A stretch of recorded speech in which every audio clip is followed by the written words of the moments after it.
This film and this issue is bigger than me, and that on some level I am just the thing it's coming through.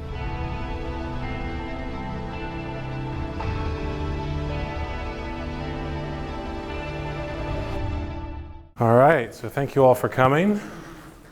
Hope you enjoyed the film.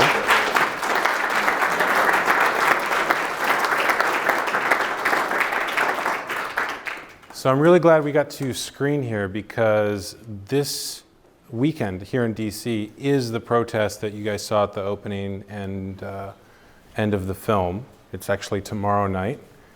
And it's going all week, but tomorrow night's the big march. And with us here tonight is Ryan McAllister, who's in the film. Ryan, you want to come up here? Or are you shy?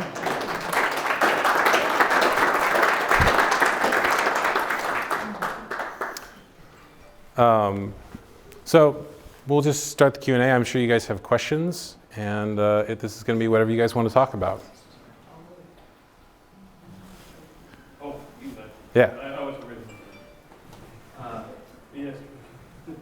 What do you think is going to be the most effective strategy going forward that will bring about an end to male genital cutting in the United States? Or do you think it's a combination? I feel like we don't know. That's one of those questions where if there was one specific answer and that was the thing that we should do, and then everything changes and everyone gets it, we probably would have done it by now, right?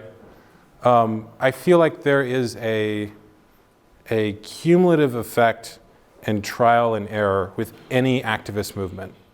I feel like social change too is a bit like going bankrupt. It happens very slowly and then all at once. So there's a gradual thing that needs to happen. And even in my film, the majority of my film is other people talking, and it is groundwork laid by other people. So if someone sees this and they're moved by it and they change, you could say, oh, well, the film changed them. But really the film is a summation of 30 years of work. And so I don't know that there is one thing. I feel like there's a lot of different things people could try, and a lot of different things that maybe haven't been tried yet. But,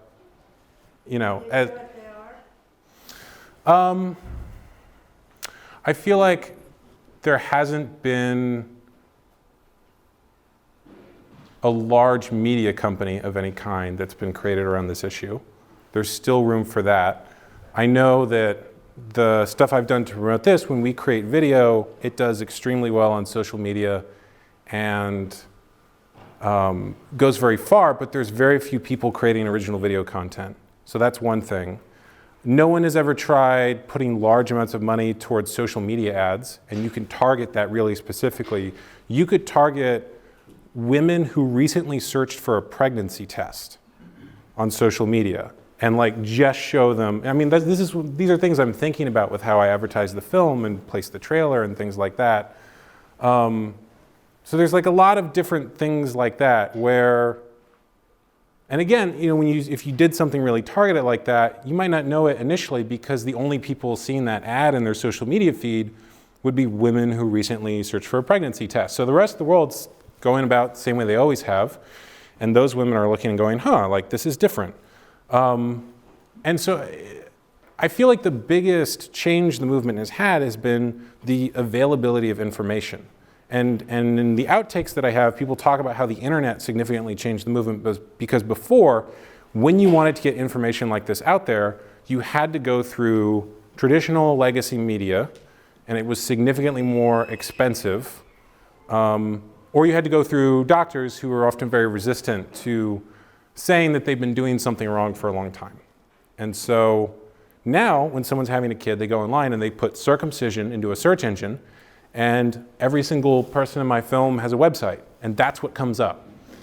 And Amazon is the world's third largest search engine, and right now when you put that in there, there's a bunch of books, which are really good books, but they're older books. They're not something like a film, which is one of the places I want to place this. I feel like the challenge for any of this is getting a good message in front of people, and then it's just hacking, okay, where is people's attention? And I feel like people's attention is on social media. Everyone, when they're bored and There's nothing to do. They pull this out and start staring at it. And so if you can get on that, you have their attention. And the cool thing about social media is, cool, it's good and it's bad. It flattens content. So your piece of content might be next to a piece of content by the New York Times, but to someone scrolling, they're in the same feed. Which is good and bad, because it means that a lot of crazy ideas get out there easier, but a lot of good ideas that haven't been given a chance also get out there easier. So that's the place that I'm looking at and thinking about, because I have something that I want to figure out how I can get in front of people. But I think it's going to be different for every group. And every person and how they're approaching it and who they're targeting. Like, the other thing I've thought about is there's not a lot of really good services for men who feel grief or trauma around this issue who want to do healing work. And so is there a way that we could basically create a way to connect healers and psychologists and therapists who are comfortable working on this issue? Because one of the problems that men have is they'll go to their therapist and they'll say, you know, I'm feeling some grief around this, and their therapist will be like, well, what do you mean? That's a normal thing, right? I'm like, oh, well, great, I'm being gaslit by my therapist. This is awesome, right? And so if you can somehow connect, you know, and this is something that Ryan talks about, the people who need that healing work with people who are able to give it, there's a huge possibility there. But I feel like there's probably 20 different ideas like that that haven't been tried, and 19 of them won't work, and one of them is going to be amazing. And we don't know what it is until we try. So that's my thought there. Well, yeah, one thing you can, or two things you can do, we've done with some success in Pennsylvania, is meet with local school districts and make sure they're putting accurate information up, because my two kids recently graduated from high school, and you'd be surprised at the lack of accurate information, lack of comprehensive information about penile anatomy, and it's just staggering. So we had some success with that in a couple of school districts. I will tell you they're very resistant to change, so you got to keep at it, keep on with it. Another thing is hospitals, meeting with local hospitals. Years ago, we met with McGee, my medical advisor meeting in District, Pennsylvania. We met with McGee Women's Hospital, the largest maternity hospital in Pennsylvania, and we actually upgraded their circumcision information. Not to the extent we wanted to, but there was some improvement. So those are two good ideas you can do on a local level. Now that I've seen the film, how can we add a city to the tour? So right now, we are on a platform called Tug. The way that Tug works is that it's basically like crowdfunding for film screenings. You set up a screening, you pick the theater you want, Tug takes care of all the logistics, they book the theater, they send a screener out, and if you sell enough tickets, the screening happens, and if you don't, it doesn't. What's it called? Tug. Yeah, if you go to our website, circumcisionmovie.com, and you click host a screening, there'll be a link. And we're trying to set up on a similar service right now that will do the same thing internationally, so United Kingdom, Canada, Australia, things like that.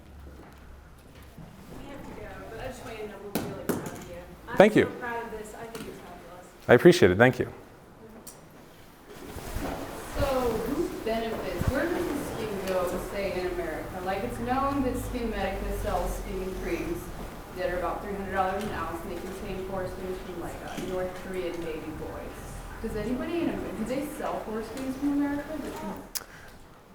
They do. So I wanted to include more on that in the film, and I tried to reach out to Skin Medica to see if I could get someone from there on camera, and they were a little sheepish.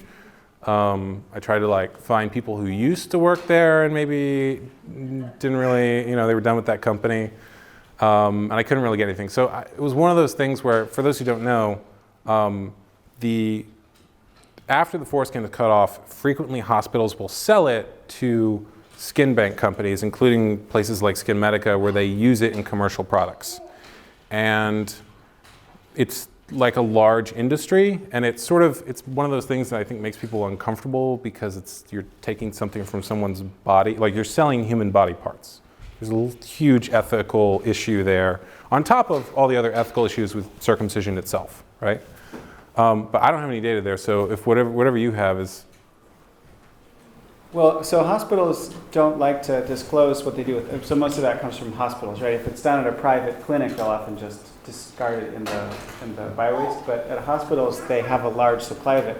So research hospitals like Georgetown University, they actually give it to researchers who want to use human tissue, because it's a really available source of human tissue.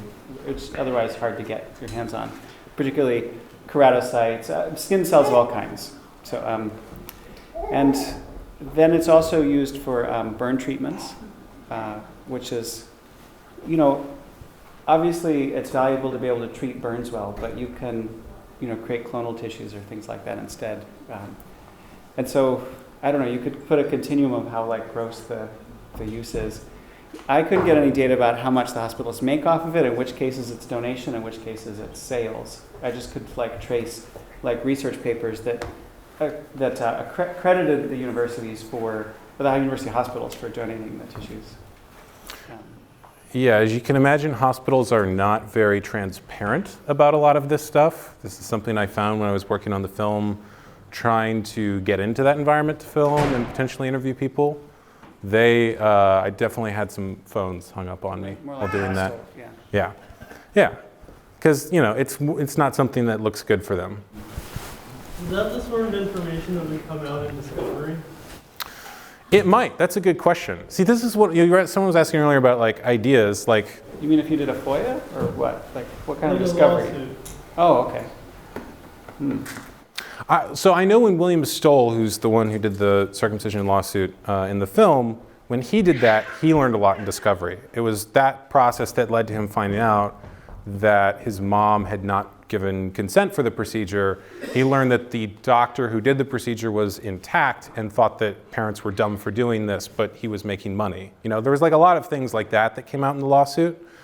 It was also during the height of the Catholic Church, pedophilia scandal, and it was a Catholic hospital it happened at. So some people have said that part of the reason he may have gotten a settlement is because he was talking about someone from a Catholic institution touching his body in a way he didn't consent to, and they were not okay with that press in the midst of everything else that was going on. And they were like, please, let's just get this out of the media. We don't want you talking about this. Here's some money, go. And so that's an interesting idea. It is the kind of thing that might happen, and people in the movement have certainly talked about using lawsuits as a strategy. And one of the things that the lawyers who appear in my film have said is that, culture moves first and then the law follows. But that's an interesting idea because you might find things in Discovery, and it sounds like in that case you're not using the lawsuit to change culture, you're using it to get information, which maybe would work, I don't know. Just to comment on the history, you're not allowed to abuse your children, but you used to be able to in this country. And that lawsuit that generated that change in the law came from somebody that saw children being abused and realized you can't abuse a farm animal, a cow or whatever. And so they said, if we can't abuse farm animals, why can we abuse our children? And that was the argument that worked. So the law, it works in extremely non-logical ways, but we're stuck with it, right? Yeah. If this was logic, it would be done. Right, exactly. One of the things that William Stoll talked with me about is that part of the reason you now have to get a consent form for circumcision is because a Jewish couple sued a hospital for doing a circumcision on their child because they wanted to do the circumcision in a religious ceremony. They said this hospital violated our religious right to do a circumcision 8 days later. And so now hospitals have to get a consent form. And you wouldn't think that a Jewish couple wanting to do a religious circumcision is what would actually move the issue forward. But now you have to get a consent form, and if you have to get a consent form, the parents go, oh, well, let me think about this. And then now they search online, let me look up this decision before I make it. And that's actually weirdly the thing that moved forward, so. How long ago did that consent form come out? So they were doing it without a consent form in the late 80s. I think it began early 90s. I don't know the exact date off the top of my head, but it was around then. So I know you interviewed a lot of, your film is incredible, by the way. Thank you. So I know you interviewed a lot of doctors that had been practicing for a while. So the people that I've talked to they're typically residents, so they're pretty early on starting out. And I found that talking to them has actually been somewhat productive because they haven't been so imbibed in the normalcy of the procedure. So do you have any strategies, either of you guys, for the most effective way to talk to residents because I know a lot of my friends, like are like mid to late 20s, and they're already critiquing all sorts of society anyway. So they're not so shocked to critique another part of it, but sometimes it's so off their radar that just to bring them to a place to even question it, I think could be useful. But do you have any suggestions for a good way to bring them to a thought-provoking place? I have an idea, which nothing that I think is guaranteed to work, but one thing I believe about the medical indoctrination of professionals, and just as a related tangent, I think that pretty much everyone is sort of, it's a systemic problem. So you can look at everyone as having a dimension of victimization. It's easy to be like, oh, the parents are bad because they made a choice. But no, they were fooled into that choice. Or, oh, the doctors are bad because they're the ones literally doing the thing. But they were kind of manipulated into that too. And so because medical training is kind of like drinking from a fire hose and trying to keep all the water down, I don't think medical students and residents have a lot of time to reflect. And when you don't have a lot of time to reflect, you end up discarding a lot of internal gut feelings. And so if you have a relationship with somebody, you have this really beautiful opportunity to just kind of ask them what their experience is like and ask them to unpack that and be present for them. And they might start to notice what I'm guessing is often there the first time they're involved in one of these procedures, this uncomfortable gut feeling that the deluge of information forces them to suppress so they can be good students. So that would be my recommendation for an opening, is just ask them, oh, have you had to assist or learn about a circumcision? What have you felt or thought about it? And start with their experience, and then later you could, if they seem open, add, offer information. Do you have any different thoughts?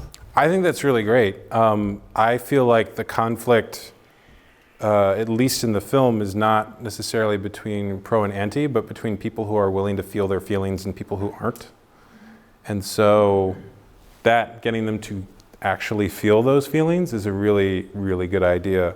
I know that one of the interviews that will be on our bonus features that I wasn't able to include was Paul Fleiss, who's a doctor who used to perform the procedure, did hundreds of them, and then stopped. And he said he stopped because he heard the cry of the baby. And literally, he just blocked it out one after the other because he's a doctor, he's trained to do things, and he has things to get done, and he's just, trying to get things done. And so getting people to feel those feelings, I feel like, is not just the key for residents, but for everyone. And we were talking too earlier about different strategies for change. I feel like too, the thing that works for you may be specific to you. So I know that Ryan, one of his superpowers is communication and really getting people to feel their feelings and unpacking what the emotions of a particular situation or person might be.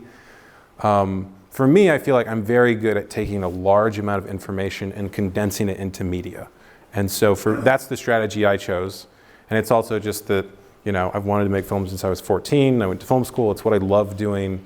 And so the strategy that works for either of us might be different for you because you're a different person and you probably have a different, unique superpower of some kind. So if I was going to approach medical students, I would want to do a film screening with them because obviously, that's what I do, right? Ryan would build a relationship with someone and start unpacking their feelings, and what you do might be different. So that's my thought there. Karen in the back. While you're talking about feelings, if you feel comfortable sharing, what has the making of this film done to your emotional healing process? I knew someone would ask that. That's a long answer. If you feel comfortable sharing. Yeah. I feel like it has been, when I started working on the film, I thought I would just share the information with people and then that would be it, because once you understand the information, then it seems somewhat obvious. And what I found working on it is that there's a weird emotional component to this where people are very afraid of even learning new information. I've heard it said that people are rational unless it's a subject that they care about. And so if there's any kind of emotional content, like reason goes out the window. And you'll see that when you talk to people about this. There's virtually no information. It's, essentially emotional defenses because they don't want to feel that. And I think part of the reason I made the film was because I actually explored those feelings. And working on the film has been an education, speaking of feelings, has been an education on everything you'd ever want to know about human consciousness and psychology. And I mean, even, okay, I'll give a very specific example because I know that might be a little esoteric and vague. Even tonight at this screening, I've seen the film before, and so I stepped outside for a minute, and I was noticing the part of me that wanted this to go well, that wanted you guys to like me, that wanted to be seen in a certain way, was worried like, you know, is this, all of those sort of like, am I enough questions, essentially. And so working on the film and doing the screening tonight meant I had to sit and process that for a minute outside. And the film has been a million moments like that over the course of 6 years, where I notice that, and I accept it, and I feel it, and then I also notice the larger part of me that knows that this film and this issue is bigger than me, and that on some level I am just the thing it's coming through. So it's that emotional process of noticing what's there, noticing the different parts inside me, feeling each of them individually over and over the course of 6 years. That's what it's been for me. Other questions? I want to add to what we can do and what we need to do next. I'm a birth trauma therapist, and I think that we can make amazing progress if we go a little bit further back and we see that the experience of the baby and the mother in the birthing process is the beginning of disempowering the mother and separating the baby, and mothers will make better decisions and different decisions. And we can focus on midwifery and natural birth, and that's part of the hospital discussion, where we have this, our experience of birth, modern birth, is as barbaric as circumcision is. And the separation of the mother and the baby immediately, separating the cord, separating the baby from the blood, that's one of the things that Intactivists could start to focus on, is making sure that women know that it's important to keep her baby with her. There's a whole physiological, neurological experience that a human has to be connected, and it's being severed at the beginning. And induction is a cut, drugs are a cut, strapping a woman down and putting the monitors on her, that's a cut. There's so many cuts to our human connection with our mother before we even get here. The man who had the lawsuit, he talked about his mother gave birth by cesarean. He was born by cesarean, and she was drugged. Like, that is as barbaric as circumcision is. And we're, the increase of circumcision right now is way beyond what the World Health Organization recommends. Sometimes, I heard today at another conference I was at that 60% in a hospital in Mississippi are cesarean. Oh.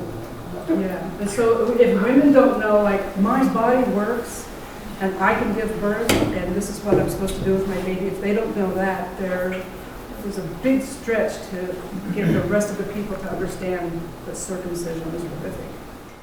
I feel very similarly. Right? That's why we called the talk "An Elephant in the Hospital" instead of "The Elephant," because I felt like there was so many more. And we made a follow-up talk called "Unbreaking Birth," which is about all those things, which is just another, like an elephant, it's just a communication tool, like a half an hour long talk about all those sorts of things, like what all those separations, what leads to the bad outcomes in hospitals. So I hope people will make use of that too. Where is that at? Just on YouTube, just like an elephant. For those that don't know, Ryan did a half-hour talk called "An Elephant in the Hospital" that is phenomenal and one of the best pieces of media that's been done on the issue. So you should check it out if you get a chance. This is sort of a touchy subject for Intactivists, but it's an odd topic to begin with, I suppose. So, Do you have any comment on conflicts between the conflicts within the Intactivist movement as far as honoring the feelings of the perpetrators, regret parents, and honoring the feelings of the victims? Because there have been conflicts there. Mm-hmm. I'm curious what you've noticed and what your thoughts are. I feel like they're both legitimate perspectives. I feel like that men need to be able to fully feel the emotions they have around this issue, and regret parents need to be able to fully feel the emotions they have about this issue. And when you get into blame, that's when people's defenses come up. So, but if you've experienced this and you have anger, there's a desire to direct that anger at someone or something. And I think that greater healing for the people who it's affected, greater access to things that they can use to heal, things like the early life trauma therapy that you were mentioning earlier, would be hugely helpful for all of that. So part of the problem now is that there is no culturally accepted space to feel those feelings. And when someone tells you you're not allowed to feel something, then there's some anger and some, if there's no space for it to come out, it'll come out in a space that it's not ideal for it to come out, right? And so I think that's part of the issue now, is that both of those groups have a really strong emotion that they need to process. And since there isn't really a clearly culturally defined space for either of them, sometimes they try to share the same space and clash with each other a bit. Do you have anything you want to add on that, Ryan? Sure. Yeah, I think, like I said, I think it's a systemic problem. So systems harm people in multiple different ways. And one of the ways that a system can be hard to change is that it gets us to hate each other instead of the system. And so it's of course natural to have anger. And the first stage of anger is usually wanting to figure out who to be angry at. And it takes a lot of effort to move that to from like a very specific individual that one can like associate having been the agent of like injury to the system that coerced that person into becoming the agent of that injury. And so the idea of like separating the spaces where two people who have been hurt in different ways can process so they don't need to direct at each other is a very good choice. And there are a number of ways to do that, men's groups, parents groups, co-counseling, somatic experiencing, those are just a few. And so for people to find those spaces where there's groups and subcultures that are already aware of this, so you don't feel like you're being gaslit by your therapist, as someone put just a little while ago. I thought that was a brilliant way of putting it. Because that's just adding insult to injury is really valuable. And then once some of that processing is done, recognizing the actual natural allyship between these groups of people who've been hurt in different ways to work together on the same issue. Question in the back. Just to go back to strategy, one of the things that I found interesting in the film was someone talking about armchair intactivism. I was wondering what your thoughts were about adopting, or certain members of the Intactivist movement adopting more aggressive forms of direct action, perhaps even unlawful forms of direct action. Do you think that would ultimately benefit the cause or be a detriment to the cause? I haven't really seen anything unlawful. In an earlier edit of the film, I had a sequence talking about different types of activism. And basically my process for editing the film was that anything which wasn't directly related to the question, is circumcision something American culture should continue doing, I took out. So there was interesting stuff in the earlier parts about like different things around treating HIV and different things around like political, and it was just, so that was one of the things that we did talk about in an earlier edit. I'm mixed on it. As someone who is fairly moderate in their approach, I like that on some level. There's people who make me look moderate by not being moderate. That's just me personally. But Ryan, you may have a stronger opinion on it than me. Do you have any thoughts you want to say on that? I mean, I have a preference for the gentlest approach possible, thinking of everyone as having been hurt by this. So I mean, I don't know specifically what you had in mind, but I guess I feel some anxiety. Like I just, again, this idea that like injurious systems get us, because we're used to living in small groups evolutionarily, so very complex large systems that involve entities that involve hundreds of millions of dollars and people and laws, you know, it's very confusing for us at an instinctual level. So we tend to instinctively want to go for things close at hand, and we might misdirect our anger that way. So I would just advise caution with direct action, to think carefully about like with this tactic, what is my strategy? You know, the distinction between a tactic being the micro move you're making and the strategy being the larger like framework of change, theory of change that you're using to make it work. I feel like too, you know, if part of the challenge of this is getting people to feel their emotions about the issue. People who feel attacked will feel defensive, not emotional. So, you know, one of the things that Martin Luther King says in his book on activism, he talks about taking the approach and the mindset that the wider culture, that you're a therapist and the wider culture is your patient, because only a mentally ill person would behave in a way towards people that these systems do. Yeah, like look at take Brian Morris and Edgar Schoen from that film, right? If you watch them carefully, to me anyway, I guess I can't say what you would. For me, watching them carefully, and these are two people who are on the exact opposite end of this issue for me. They are my enemies, if you will, right? Like what they look like is really deeply wounded people who have basically lost touch with their humanity and their sympathy or empathy or something like that. Like they look like shells to me. And so I see them as deeply wounded, you know, enough to be dangerous to other people, but I still don't think that just hurting them is like, you know, a useful thing. As tempting as it might be just to be like, well, Brian Morris is an asshole, you know, he's just a hurt person who's like doesn't know how to like cope with whatever happened to him. I mean, I have no idea what it was. So trying to like have that empathy and act out of that empathy is a good move for yourself and then also strategically. I'd add to that too, if there are people whose activism you don't like or disagree with, having empathy for them too.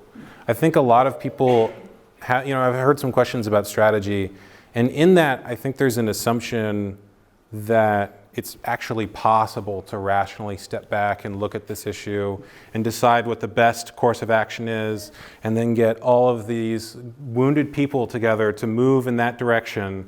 And in reality, because of the systemic things we're talking about and because of this issue, you're going to have a lot of people working on it who feel wounded and sometimes act from that wounding.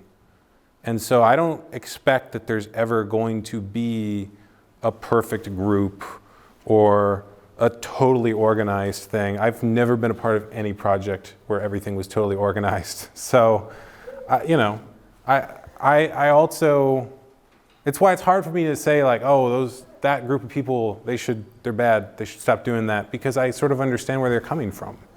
I understand why looking at this, someone would get really angry and then try to enact that anger on someone they feel is responsible. It makes sense to me. It's not my approach, it's not what I want to do, but I understand it. Well, that falls into, after years of going to DC, some people found fault with certain signs and the verbiage on that, where we wouldn't use the word torture, we wouldn't use the word mutilation, and of course today some of those same people are using those words, and we have to accept those words. If we try to sugarcoat the message isn't going to come across the way that it should.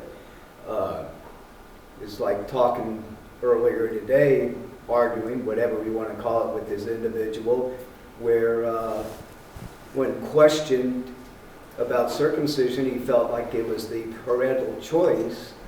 But yet when I said, can a parent tattoo his child because of its parental choice, it throws them into, well, they can't answer that question, you know? And then when we get to the point of asking them under the religious freedom of circumcision, our religious freedom period, yet when we circumcise our boys for religious practices, should not a Muslim be able to circumcise their girl? And I walked him right into a corner and he admitted, yes, we should. And that was quite a little turning point there to where we're going to allow all religious practices.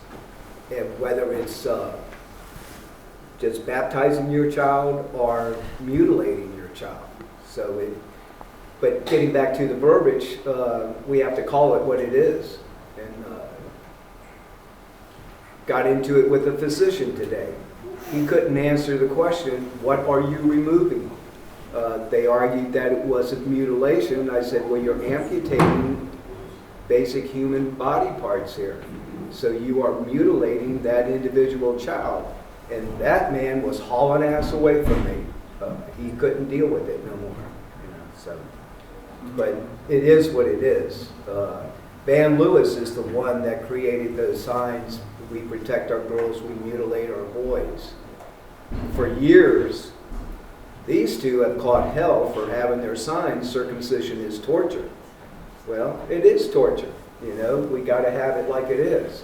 I remember one individual, she said that, I don't like that sign. And I said, where's your sign? You get your sign and you bring your sign up here and you politely talk to these people. That's like people telling me years ago before the dreads, I need to cut my hair, put on a suit, and I would attract more people and get to more people. Well, that's your job. You talk to those people. Let me talk to the other degenerates. Anyway,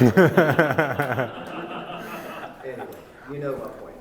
Yeah, and I think it's a really good point, which is that different